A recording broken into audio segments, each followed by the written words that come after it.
Welcome to day number 4 of the Untangling Overwhelming Emotions Challenge.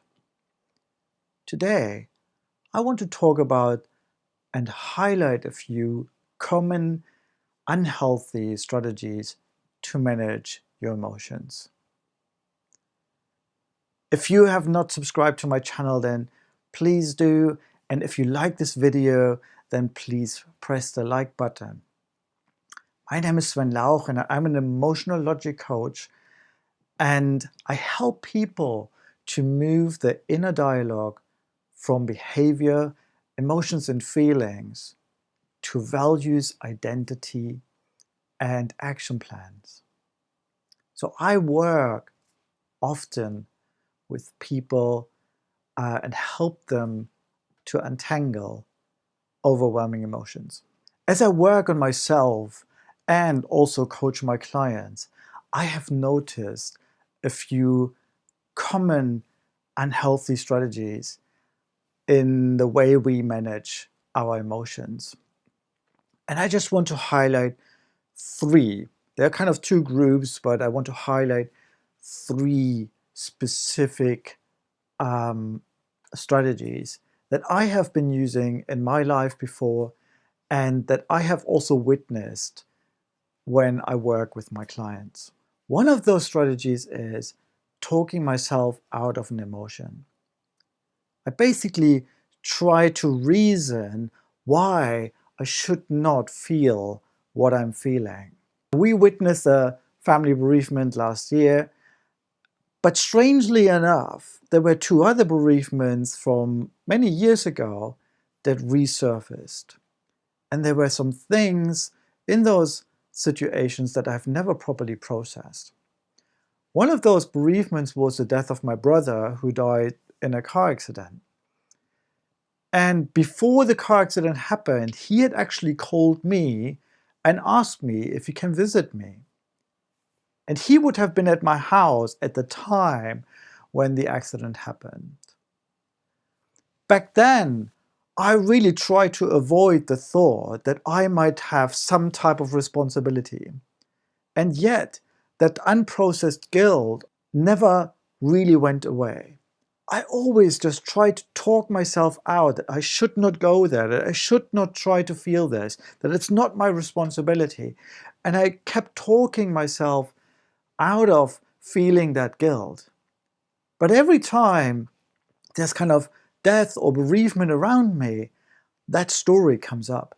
Every time that there was a birthday or the day of the death of my brother or family events, I would suddenly have those thoughts. Last year, however, as I've now the resources through emotional logic, I did not do this. I took the time and looked into my guilt. I allowed myself to feel guilty and then asked myself, why am I feeling this? And what I realized was something that had nothing to do with really feeling responsible, but it had more to do with having lost the opportunity to meet my brother. In the end, what I realized that I loved my brother. There was something far deeper behind that guilt that I had never recognized properly because I tried to talk myself out of it and push that guilt away. The second strategy that I commonly encounter within myself and also within others is to avoid an emotion altogether. And that's kind of a group, so I'm going to share 2 emotions that I have seen commonly being avoided. One of those emotions is anger. I've witnessed a lot of anger avoidance, and I actually suffer myself from it. I find myself looking into situations and hesitantly admit that I am angry. When I teach my clients emotional logic, or when I do it with myself, we use cards. I witness many times with my clients when they hold the anger card and like, yeah, no, I'm not really angry. And they just put it aside. They just don't use the card. And other places, they just put in all the cards, but somehow the anger card is missing. And then I'm realizing, like, could it be that this person is avoiding to feel angry? There are many reasons why we avoid anger. Basically, all cultures in the world that I have encountered so far are telling us that anger is bad. We should not be angry. And it is often a mix-up between anger and aggression. Anger and aggression are two different things. Anger is an emotion which happens in every cell of your body. Aggression, however, is a communication style. It is an action. And so I want to encourage you, don't try to avoid the feeling and emotion of anger. Anger is useful. Anger wants to give you energy to change the world around you. What I've witnessed within myself and also in other people that I've worked with is when we avoid anger, what often happens is that we begin to self-direct anger and that we actually try to damage ourselves. We talk ourselves into things that we are not responsible for. We try to hurt ourselves. So things like self-harm could come up here. Things like depression can happen when we begin to avoid anger and therefore begin to self-direct it. Anger is not for you. Anger is there to bring change to the world around you. The other emotion that I want to highlight is guilt, the avoidance of feeling guilty. You know, we live now in a society where we are told all the time that you shouldn't feel guilty, that you should indulge, that you should be willing to just receive, that you have a right to receive, that there should be favor, and all the kind of things. So we're told so many times to not feel guilty. But what I've noticed is when people begin to avoid guilt, they turn it into anger. Blame, for instance, if blame is not self-blame, but when blame becomes it's your responsibility, it's this fault, it's his fault, it's their fault, then we're trying to avoid our own guilt and responsibility and project that to someone else. And that really is anger.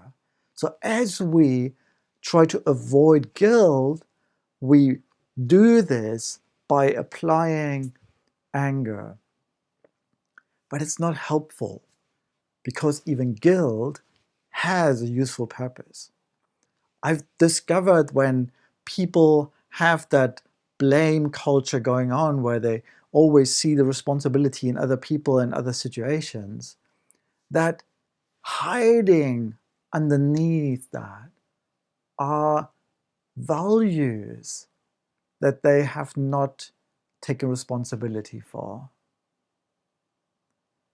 So it is important when you are untangling overwhelming emotions that you allow yourself to actually feel all of them, to be curious that if you're guilty, are you maybe overly guilty because you try to avoid feeling angry? Or could it be that your anger outbursts or the blame, the kind of pushing away responsibility has to do because you try to avoid feeling guilty? Remember, every emotion has a purpose and it wants to give you energy to move forward. And as you could see in my story with my brother, the moment I sat there and realized, like, okay, yes, I should have or could have told him to come to my house, and that would have avoided the accident. But the reason was not to avoid the accident. The moment I allowed myself to feel guilty, I allowed myself to feel love for my brother. I allowed myself to feel love for restoring and deepening relationships. I began to use that energy that was there in my grief to now invest into people's relationships, now to invest into my own relationships around me. I use that energy of guilt to learn to be better in relationship building so I don't miss a similar opportunity in the future. If you have any questions, if you want to know more about untangling overwhelming emotions, or if you want to know more about the method I use called emotional logic, where just one part of the toolkit is those cards. We use those cards to highlight emotional patterns, to make them visible, to make them something kinesthetic, something we can move around, something that we can engage with in a good and healthy way. So please be in touch. And if you have questions, just put them in the comments. Put a like to the video if it helps you. And please share those videos. Share the Chalet Challenge with other people that you might see could benefit from learning about untangling overwhelming emotions. Tomorrow, we are going to look at safety, emotional safety. When we are emotionally overwhelmed, it is important that we feel safe. And I will speak in particular about having a safe relationship, a safe person. And I want to highlight a few things. How can you recognize that someone is a safe person, and why it is important to let them in to your overwhelming situation, because together you have a better chance to untangle it. My name is Sven Lauch, and I see you tomorrow.